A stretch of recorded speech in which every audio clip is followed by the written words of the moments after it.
What's going on, everybody? In today's video, we are checking out part 2 of the interview with Neil of Rush.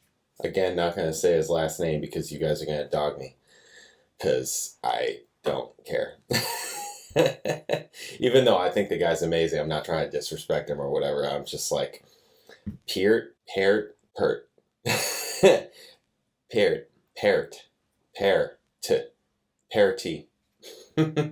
Neil Peart. Part 2, 40 Years of Rush from 2014 interview. If you're new here, please subscribe, check out my videos, all kinds of videos, reaction videos, 9 a.m., 4 p.m. with my wife every day. I got bass Playalongs, live performances, advanced musician tips, all kinds of videos. In the description below, Amazon affiliate links to all things Rush. Lots of other things in the description, information, links, check it out. Alright, let's just get into this. Part 2, 40 Years of Rush. Bam. I think you open the book when you say your drive is to, all you want fans to know is that care has been taken. Well, with your lyrics, with your writing, with everything, you just want to know that you've taken the utmost care in it. It's probably an unfashionable word, care, but I really would like that to be the case in all of our music that's written and recorded, in our live performances, and certainly anything I put my name to in terms of prose writing or any other enterprise. It's going to get as much care as I can and be as good as I can possibly make it. And I kind of think that's a big element of why the band has survived always as a live entity, because that commitment and the conviction of believing in what we were doing was present at every show we ever played, whether it was a 20-minute opening slot on a 5-act show, you know, to our first headlining and all that. Honestly, I can say among the three of us, we have never played a show that was less than all we had. Right. You know, the hockey, leave it all on the ice. We always left it all on the stage because it's the way we're made. You know, that was the level of professionalism, and it was unimaginable to soft pedal. Or bands that we'd opened for in the old days, and the drummer would say, "Oh yeah, I kind of take it easy up to my solo." It's like unimaginable to me. What? To play any song without 100% engagement is unimaginable. But I would hear those stories, and we were lucky to be an opening act band for a long time because we learned a lot of cautionary tales about what not to do, you know, from being in those positions. Another thing you write about is, well, I guess that which leads me to what took so long to get inducted into the Rock Hall of Fame. But you also talk about that induction with this next generation of peers. Yeah. It must have been surreal to kind of see this next generation of people who are openly citing your influence on them. Yeah, and even got another generation now. Taylor Hawkins, the drummer for the Foo Fighters, has become quite a good friend of mine, and he has a picture of his son now playing drums in front of a banner of me taken in 1980. You know, one of the old Tama ads was a famous cloth banner of my red Tama drums, and that was a big inspiration to Taylor when he was a kid. So he found one of those on eBay, and now it's in his son's room. Nice. And I got a picture of him with the son holding up his drumsticks to that banner. So there were 3 generations down now. When lists come out of the greatest drummers, you're always near the top or at the very top. And I wonder, at what point did you, with so many people saying how influential you are, at what point did you start to believe it? At the influence, inspiration, I think, is the rewarding thing. And when people come up and say something like that, you influenced me to play drums, I say, apologize to your parents for me. And music is certainly about sharing your enthusiasm, and the nature of Rush is we love our music and we hope other people will like it too. There's nothing calculated more than that about it. And in the writing too, these are things that I was moved to write about and to craft carefully enough that I hope I can share with a reader. And if you do infect them with your fire, oh, that's good. Enthusiasm. He's like, oh, I got to write that down. With the God. And if you can share that God of yours, that fire of yours, to light someone else's, that's a great thing too. So so when you get to that point where people are putting you on a pedestal, do you feel like as if, okay, now I can just do whatever I want and it will be highly regarded, or does it push you more to be like, I have to be better now? Absolutely does. It's a responsibility. I think it's a privilege to be a professional artist in the world and to be celebrated and paid for hitting things with sticks. So I take that as truly as a responsibility. And when I take on another challenge like the big band stuff, was to challenge me and also to dedicate myself to the art of drumming, to celebrating the great big band music and drumming being such a big part of that when drum sets first came around, up until like in the last 4 or 5 years ago, I was studying with Peter Erskine again, wanting to take my drumming in another direction. When I went to visit him for the first time, I said to him, okay, look, as far as I'm concerned, I'm a butcher and you're a surgeon. He said, you're not a butcher. I said, yeah, I'm a good butcher, but I like to get a little more surgery into my playing. And he has that kind of delicate, very highly schooled, and he's a brilliant teacher and all that. So it fed my playing in a way I couldn't have expected. So that's part of the, I felt a responsibility to keep trying to refine and improve, but the reward I got from that, and the lesson path that he drew me along was one thing, and the practicing that I did, but it gave me a gift that was all unexpected by me, and I'm sure by him too, of improvisation and freedom from time and all that, that is so rewarding and makes all of that so worthwhile. So it is something that I do feel a responsibility to live up to, and I don't by any means take any of that, as wearing like for granted, hiking because boots. there are probably a million best drummers in the world, and a lot of them playing stuff that I couldn't play, Well, and it's interesting, like when you reached a point in your career where it seems as if, oh, right, like you're at this top, then that's when you decide to redraw everything and go back and do lessons. And why, I guess maybe talk about that shift of going, at that point, you decide to shift your playing style. It becomes, it's kind of dissatisfaction that you can either get cynical about and said, this is what I got, or else you can say, well, I'd like to learn more. I'd like to make my, two good examples. In the mid-90s, I felt my drumming was getting too stiff because I'd been working with sequencers and metronomes, and I had learned to do that and control it. And when you've got a click pounding in your head, you can learn to push that and pull that and have a kind of liberation about it, because you still are in accurate time, but you get that, but it's very deliberate to do that, and it's very cerebral. And I was just getting physically stiff. And the teacher I got at that time, Freddie Gruber, was all about motion. And he just took my playing apart and put it back together with a much more fluid, natural motion. And that had a musical effect. It was a physical reinvention, but it made me play the instrument differently, approach it differently, strike each one differently, and completely changed my inner clock, as my bandmates learned when we started, making new music together. And then with Peter, it was really, I'd grown up as a rock drummer from day one. It was rock. I played along with the radio, always rock. But I love swing drumming. I love big band drumming, especially the ensemble nature of it. Of like the drummer pulls the trigger and the cannon goes off. So I wanted to learn more about that, and that was my purpose. But like I said, the result was quite other and quite greater than what I expected. I mean, you mentioned improv, and you mentioned the word cerebral, which is how a lot of people would describe your music as well. So I wonder how much room there is for improv in the writing, because the composition of the music seems so intentional, I guess. But on the live show, is there any room for improv? More and more over time, by design. And between the drummer and the bass is that is the relationship between feeding off each other and. Well, there's specific choices in time. In the early days, we recorded all of us together in the studio over and over, working out, usually writing the song at the same time as arranging it and working on our parts. So by that repetition, I made super detailed drum parts that were compositional, and I considered myself a compositional drummer. And my first teacher, Freddie Gruber, told me that you compose. I can see you compose when you're playing, and that was nice. But then I thought, well, I want to be improvisational. I didn't want to be limited by that. It's a nice thing, and it served me well through all those times. And so many of the kind of iconic Rush tracks were composed, every detail, and to play those live, I'm very happy just to reproduce those detail by detail. That's challenge enough. A song like Tom Sawyer will never be easy to play and will always be satisfying to play well. No problem, right? I don't care how many hundreds of times I should live to play that song. It will never be easy, and it will always be satisfying to do it well. Cool. But in modern times, after studying with Peter, the last 2 records, for example, have been completely improvised. I would go in and just try, I would play along with a demo of the song a few times just to see what might work, and then call the producer and said, let's start recording.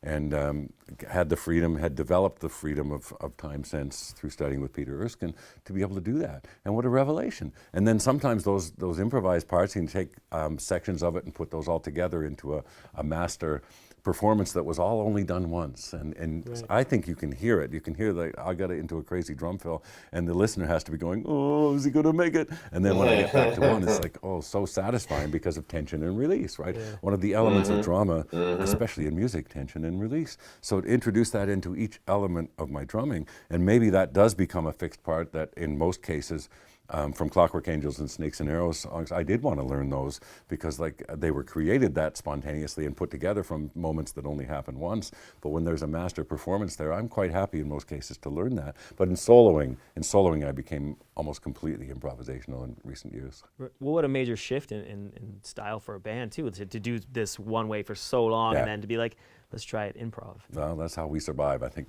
Yeah, by always growing on moving forward, I guess. You write in your book, because you're talking about the art of writing, you say and writing and planning routes and everything, you say magic exists, but often requires some planning. But you were talking about writing. I think it seems to also apply to the music even. Like you have some planning, but then there's that room for improv. Well said, absolutely so. Yeah, all that effort of study. The early records that the three of us made together, we were experimenting. We were learning how to play our instruments. We were learning how to write songs. We were learning how to arrange, especially through, say, Farewell to King's Hemispheres. We were learning so much about arrangement and orchestration in the sense of a three-piece rock band. And all of that gathered together, and then by, say, like Moving Pictures 1980, so we've been together 6 years by that time, and then we gelled, and all of those studies, all those courses of study that we went through together with pure innocence and pure enthusiasm, suddenly they became a unified approach that Moving Pictures and from then on carried for us. And then as that time, even from that time, we continued to experiment absolutely with different kinds of songs, different kind of arrangements, orchestrations of all kinds, different producers. There's another good example. You can get comfortable working with the same producer, and some people do their whole career, but we always felt we wanted a new brains to pick and new criticisms, new enthusiasms, just new opinions even. I heard you once say that you wished Moving Pictures was your first album. Yeah, sure. And there's a lot of tracks before Moving Pictures too. And a lot of them I like, and a smile of indulgence now. It's nothing bitter about it. Yeah. It's just like in prose writing is a perfect example. I spent 20 years learning before I've had to publish my first book, and that's so much better because anything I wrote before that was experimental or learning, and it was sloppy and all over the shop and not focused on the reader or the voice or anything like that I eventually learned after 20 years. So that's merely a matter of saying that by the time we learned to be a band, it was Moving Pictures, but there's lots of stuff before that I like, and even the quirky off the wall stuff I like I laugh at with a smile. You know, there's nothing bitter about it, but it's just that it would be nice to serve your apprenticeship first, as most professions allow, instead of in public. Now you mentioned just shift in like lyrical inspiration too with the early stuff. You're always influenced heavily by books and literature. Do you have anything that you look back on sometimes and it makes you, I don't know, laugh or grimace or be like, what was I thinking when I wrote No, honestly, with an indulgent smile sometimes, you know. I'm glad to say that I can stand behind anything that I said or wrote in those times. I could say or write it better now, and that's the part that makes me, you know, have a little embarrassed smile maybe about it, because it's the craft that I've evolved. But how has your literary inspirations changed then from early days to now? Like, do you still look to books the same way, or now does your writing, does your travel, looking inward, does that determine your writing more now? It's become anything more reflective about human nature, I guess, became my long-term course of study. And where early times there was playing around with fantasy and playing around with science fiction as vehicles, and even that endures. Clockwork Angels is, you know, a steampunk epic full of bizarre technology and an alternate universe and timelines and all this stuff, but it's a human story. And when Kevin Anderson and I were working out the novel version of it, we took episodes from our lives and our youth and worked them into the story as parts of it. So it's very much a human story. Now, you mentioned the writing with Kevin of Clockwork Angels, it's interesting because it's an album and a steampunk fantasy novel, and Kevin mentioned that Grace Under Pressure inspired him to write. This is where lots of those books. short It's film going both things ways. And we had known each other for 20 years and always this. wanted to do some hybrid combination. He was working on a story that he thought I could do songs and lyrics to go along with, and none of that came to pass. And both of us have said we could not have created this story separately or together at that time. It took this element of maturity as artists and as human beings and as husbands and dads and all that, parts of life that form you. And now we're working on the graphic novel version of that, which was another fantastic adventure into the remarkably thriving world of comics now. It's not only commercially happening as a print media, after all. But it's artistically just full of exciting young people doing amazing things, more and more women coming into it, and it's like an exciting little creative microcosm that's healthy economically too. So being part of that and creating the graphic novel version of the story has also been really rewarding. I read an anecdote about you. When Max Webster was opening for you, you would get on your drum kit under the covers and drum along to them, to their music. To Gary, yeah. Do you still do that? Oh, you don't have an opening act? No opening act, but how long did you do that for? Like, was it only Max Webster? Yeah. Oh, that's it. But another beautiful one was when the band Primus opened for us on a tour in the mid-'90s, I guess. Every single day after dinner, we got together in one of our dressing rooms or tuning rooms and had jam session. And the two guitar players were bringing like accordions and flutes, and we were playing on bicycle frames. And the rule was you were supposed to play an instrument that was not yours. Right. So the other guys would be playing drums, and it was just an ad hoc thing that became a ritual like every single day. So those kind of relations did exist, but then since that time we haven't had opening acts. So. Wow. All right. Cool. So he said himself, because people have commented, I don't think Primus opened for them. I didn't know, they did. He said, there you go. It's right here. He says it. Primus and Rush toured. So that works because, Primus is on their Farewell for Kinks, Rush tribute tour right now. So that's cool. All right. So this is, again, amazing. And I wish I had a notepad to write notes or whatever, because he said a lot of things I wanted to touch on. One interesting thing was, him saying that, he wished that Rush started with, what is that album called? Moving Pictures? Or Moving Pictures, right? Which I'm like, that means that you would get rid of 2112. That's very interesting. Because I saw and heard 2112, and I was kind of like, okay, all right. I like some of their other stuff. It's all right. I can appreciate and understand that in the scope, in the timeline of Rush, this was a big deal. I can understand that. I get that. I can see that. Okay, in the timeline of Rush, 2112 was really important. It was important for many reasons, and, especially for people who they were, coming up when that came out. It was a big deal. I can get that. I can get all that. But again, looking back, no different than he is, it's like, yeah, it would be better if we started here and just took all this stuff and, some of that stuff is fine. It's cool, it was good, but really we started here. This is where the machine was ready. It was really ready. So I thought that was interesting. What else was talked about that I thought was really cool? Him going back to study is super respectable. Not everybody does that. That's really, that's just speaks to the kind of person that he is, which is fantastic and amazing. What else? I'm talking about him studying with Peter Erskine and getting into all that kind of thing. He wants to get into big band and jazz and improvisation, and just very interesting because while Rush's music is very composed, to me, even just hearing it, there's elements of improvisation to it.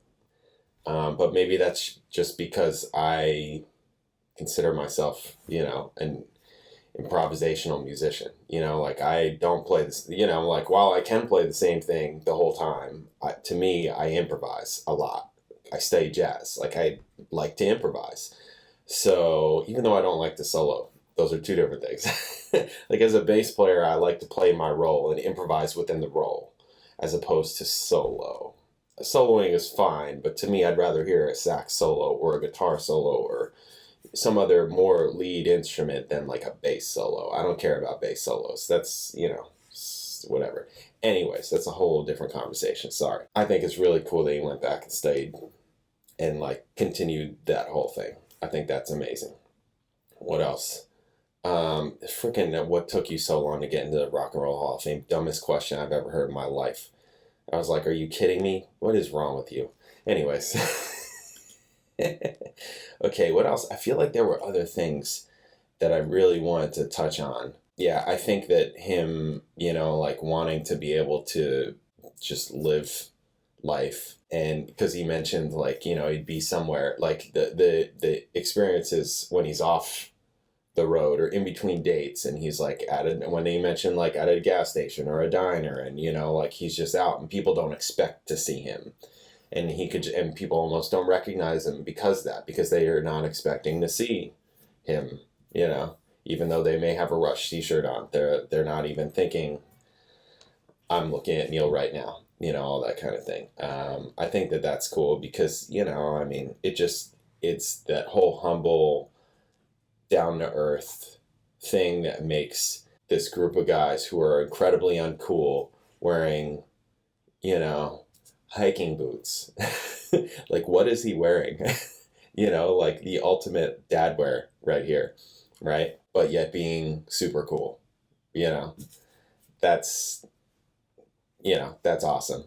That's very cool. I like that. I think that's cool. Fantastic to see his stuff. I mean, you know, Neil is just, is he my favorite member? He might be. Him, I mean, it's either him or Geddy. It's one of the two. Alex is fine. Yeah, he's a jokester. I'm a bass player. I'm gonna like the drummer and the bass player more than the guitar player. That's just what it is. I know it, all these people are on here like coming, like Alex is, you know, like you guys like Alex. That's fine. I don't have a problem with Alex. I just think I like Neil and Geddy better. Yeah, I mean Neil, because like he's such an incredible drummer, and also like listen to him talk. Like he's so well, you know, like everything is thought out. I mean, you know, like anybody that reads as much as it sounds like he reads is gonna, and like you hear it in his speech, in the way he thinks, his thought patterns, how he sees things. You know, reading, to me, that like all of that is a product of reading. Yeah, that's huge. Reading, incredibly uncool, yet super cool, right? I mean, you know, it's one of those things. So if you want to be really cool, kids, you need to read. And then, you know, but everybody on here is like, oh, I like Alex. Alex comes off as the biggest doof, probably doesn't read ever. I don't know that for sure. You guys are going to totally get on me for that. But, you know, I think you understand what I'm saying and where I'm going with that. I'm not, you know, not really trying to dog Alex. Anyways, amazing. Cool. Thanks for watching. If you're new here, please subscribe. Check out my videos, all kinds of videos, reaction videos, bass videos, musician videos. Check it out.